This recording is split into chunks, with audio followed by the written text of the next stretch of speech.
우리 오늘 요한일서 4과 요약합니다. 우리는 지난 시간에 우리가 하나님의 어떠한 사랑으로 하나님의 자녀가 되었는지, 그리고 재림의 소망을 가진 성도들이 어떤 삶을 살아야 하는지 살펴보았습니다. 재림의 소망을 가진 성도들은 각기 자기를 깨끗하게 해야 한다고 했습니다. 그러기 위해서 우리는 죄를 짓지 말아야 합니다. 우리가 빛 가운데 거하기 위해서 죄를 짓지 않는 것이 소극적인 방법이라면 오늘은 더 적극적인 방법으로 서로 사랑해야 한다고 말합니다.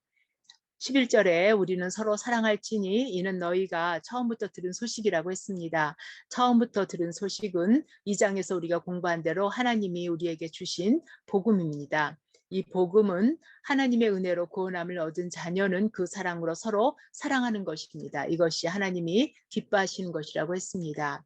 요한복음 3장 16절에 하나님이 세상을 이처럼 사랑한 것이라면 요한일서 3장 16절은 그 사랑을 받은 우리가 사랑을 알고 형제를 그와 같이 사랑해야 한다는 것을 가르치고 있습니다. 하나님의 복음을 듣지 못한 세상은 미움 가운데 있게 됩니다. 그러므로 세상은 예수 믿는 사람들을 미워합니다. 요한복음 15장 18절 말씀 봅니다.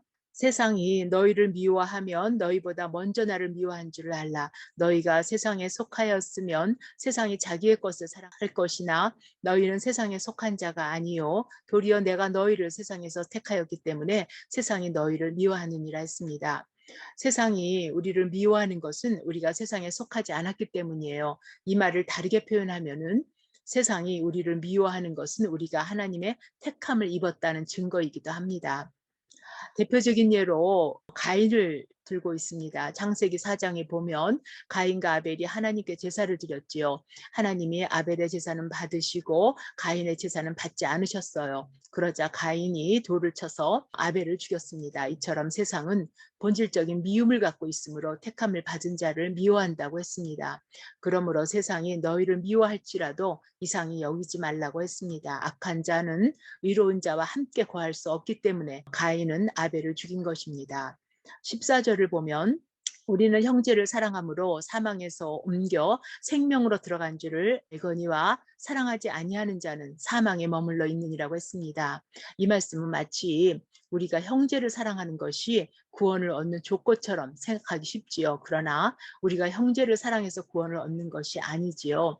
우리가 구원을 얻었기에 형제를 사랑하게 됩니다. 우리가 사망에서 생명으로 옮겨졌기 때문에 그 결과로 형제를 사랑하는 것입니다. 그러므로 우리가 형제를 사랑하는 것을 볼 때 우리가 이미 사망으로부터 생명으로 옮겨졌다는 것을 알 수 있게 됩니다. 그러면 우리가 왜 형제를 사랑해야 되는지 그 이유를 살펴봅니다. 16절에 그가 우리를 위하여 목숨을 버리셨으니 우리가 이로써 사랑을 알고 우리도 형제들을 위하여 목숨을 버리는 것이 마땅하니라고 했습니다. 우리는 하나님의 어떤 사랑을 받았고 또 어떻게 생명을 얻게 된 것을 잘 알고 있습니다. 그 생명은 우리의 것이 아니라 자신의 생명을 십자가에 내어주신 예수님께 받은 것이지요. 그러므로 그 생명을 받은 우리는 예수님께 사랑에 빚진 자들입니다. 그러기에 형제를 사랑하는 것은 당연한 것이지요. 그러므로 우리에게 그 사랑이 없다고 하면 곧 예수의 생명이 없다는 것과 같은 말이 될 것입니다. 그러면 우리가 구체적으로 어떻게 형제를 사랑해야 되는지 17절 말씀 봅니다. 누가 이 세상의 재물을 가지고 형제의 궁핍함을 보고도 도와줄 마음을 닫으면 하나님의 사랑이 어찌 그 속에 거하겠느냐. 자녀들아, 우리가 말과 혀로만 사랑하지 말고 행함과 진실함으로 하자. 우리는 하나님의 사랑으로 말미암아 하나님의 자녀가 되었지요. 우리 모두가 사랑에 비친 자들입니다. 그러므로 우리는 말로만 사랑하는 것이 아니라 행함이 있어야 하고 진실함으로 사랑해야 합니다. 우리가 행함과 진실함으로 사랑할 때 우리가 진리에 속한 줄 알게 됩니다. 그러면 우리 마음이 주 앞에서 책망할 것이 없이 담대함을 얻게 된다고 했습니다. 또 그렇게 되면 우리가 주 안에 거하는 것이고 주는 우리 안에 거하는 친밀한 사귐의 관계가 될 것입니다. 또 우리가 하나님과 이런 깊은 사귐의 관계가 될 때에 우리는 무엇이든지 구하는 바를 얻게 되는데 이것이 기도 응답의 축복을 받게 될 것이라고 했습니다. 그러므로 3장의 결론은 주의 계명을 지키는 자는 곧 예수 그리스도의 이름을 믿고 서로 사랑하는 것입니다.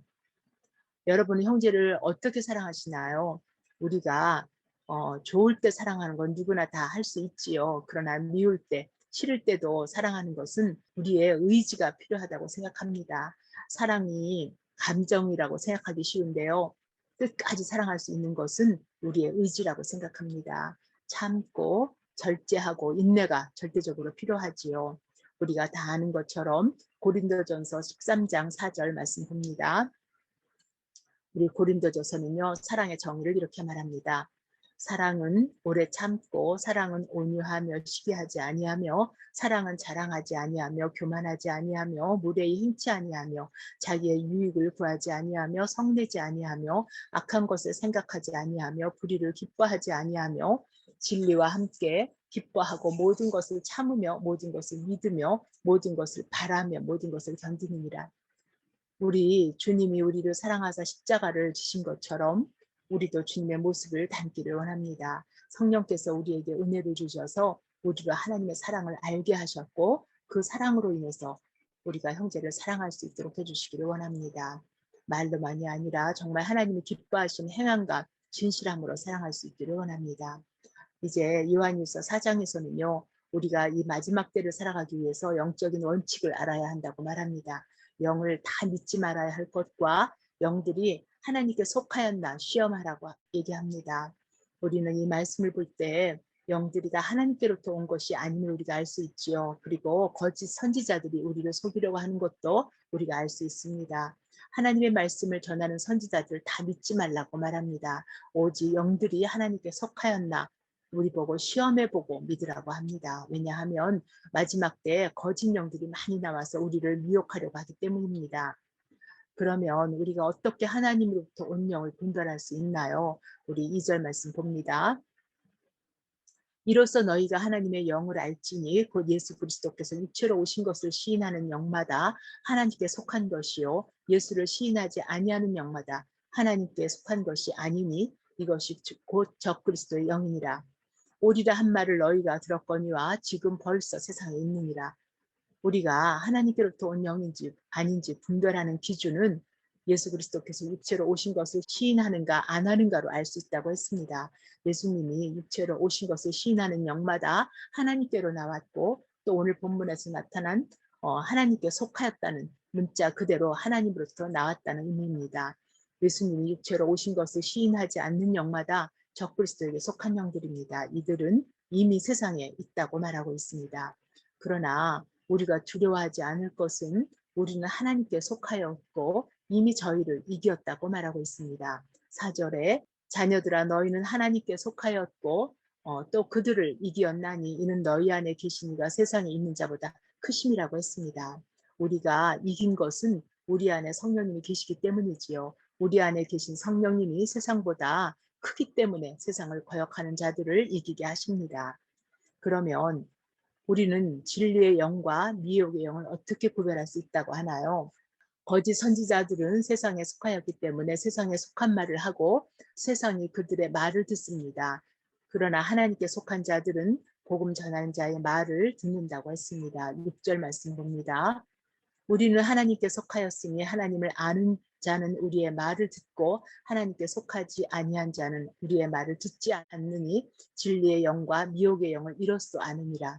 네, 여기서 우리의 말은 우리가 처음 들은 복음을 말하지요. 처음 우리가 들은 복음은 십자가에서 돌아가신 예수님이 하나님의 아들이시고 또 우리 구주가 되셨다는 것입니다. 그러므로 진리의 영과 미혹의 영을 구분하는 것은 복음을 듣는 자와 듣지 않는 자로 구분할 수 있습니다. 우리를 위해 예수 그리스도가 하나님과 동등됨을 취하지 않으시고 육신을 입고 오셔서 우리 죄를 위해서 십자가에 죽으셨지요. 성령이 아니면 우리는 예수님을 우리의 주요 또 살아계신 하나님의 아들이라고 고백할 수 없습니다.